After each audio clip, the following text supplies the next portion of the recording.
అసలు DCM లో కాళ్ళు డోర్ కడ్డం ఉన్నా కూడా అట్లనే నొక్కిండు.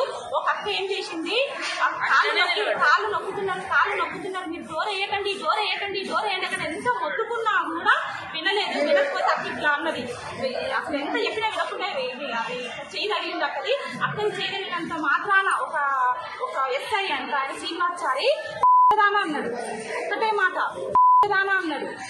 ఆ మాటకు మేము చాలా ఖండిస్తున్నాము. ఆశాల మొత్తము ఖండిస్తున్నాము. పోలీసు వ్యవస్థ మీద ఖండిస్తున్నాము. ఎందుకంటే అంత పెద్ద మాట మహిళను చూడకుండా అంత పెద్ద మాట అక్క ఏమిటికంటే ఏంటి ఎమోషన్ లో అన్నది. ఎందుకంటే ఆమె కాళ్ళకి ఏమన్నా అయితేనేమో కళ్ళు తిరిగి పడిపోయింది. కాళ్ళు డోర్ కట్టు ఉన్నా కూడా అట్లనే నెట్టుతున్నారు. అక్క కాళ్ళకి ఏమన్నా అయితేమన్న ఉద్దేశంతో కూడా అని అక్క కోపంలో ఆవేశంగా ఇట్లా చేయంటే ఆ చెయ్యి తగిలినందుకు పెద్ద మాట అన్నాడు.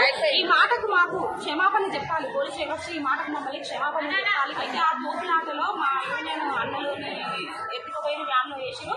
అలాగే PRTU అనుబంధ ఆశా యూనియన్ రాష్ట్ర అధ్యక్షురాలు సంతోషిని కూడా ఎట్లా అంటే బండిలో వ్యాన్లో ఎక్కించుకోవడానికి ప్రయత్నించారు.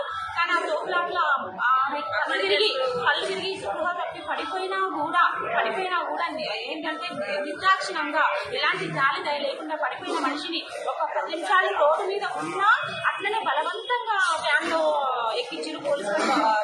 చాలా దౌర్జన్యంతో అట్లనే పోలీసులు వ్యాన్లో ఎక్కించారు.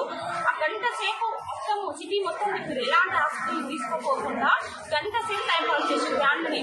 అమ్మాయి స్కూటర్కి పడిపోయి లేదు రోడ్డు నుండి ముందు వచ్చింది. ఎంత అరుస్తున్నా ఎంత మొత్తుకున్నా హాస్పిటల్ మాత్రం తీసుకోకుండా గంట సేపు టైం పాస్ చేసి అదే పోలీస్ స్టేషన్కి పల్లెగూడ పోలీస్ స్టేషన్కి తీసుకెళ్లారు. అక్కడ పోలీస్ స్టేషన్ తీసుకెళ్లిన తర్వాత అక్కడ నుంచి అంబులెన్స్ మాట్లాడి ఉస్మానియా హాస్పిటల్కి పంపించారు. ఇప్పటి వరకు 2 గంటలు 3 గంటలు కావస్తున్నా కూడా కన్ను మాత్రము మా అధ్యక్షురాలు రాష్ట్ర అధ్యక్షురాలు కన్ను తెరవలేదు.